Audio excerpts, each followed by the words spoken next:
In today's video, I'm going to teach you how to factory reset your IKEA Symfonisk bookshelf speaker.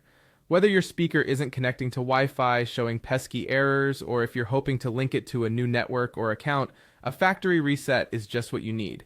This will return it to its original settings, allowing you to start fresh. First, let's ensure your speaker is powered on. Simply plug your SYMFONISK bookshelf speaker into a power outlet.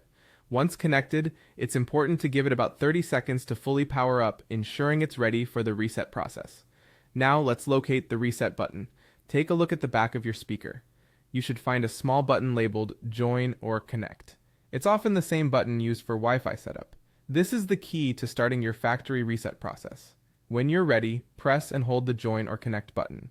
Make sure to keep it pressed for at least 10 seconds. During this time, you'll notice the LED light begin to flash orange and white, or perhaps just white, depending on your specific model.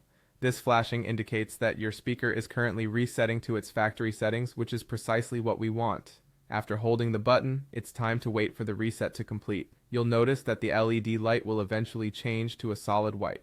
This change is a signal that the speaker is once again ready for setup and use. Take a deep breath. This part can take a little while, up to 1-2 minutes. Once your speaker is reset and ready to go, you might want to reconnect it to your Wi-Fi network. If so, open the Sonos app or the IKEA Home Smart app if you're using that one.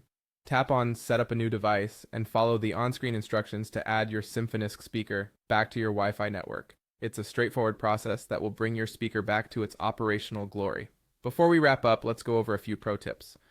Remember that a factory reset will erase all settings, including your room name, favorites, and any accounts you've linked to the speaker.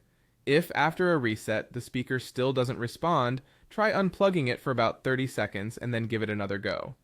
And just as a friendly reminder, SYMFONISK speakers are made in partnership with Sonos, meaning their reset process mirrors that of a Sonos device. Thank you for watching, and I hope this guide has been helpful in resetting your IKEA Symfonisk bookshelf speaker.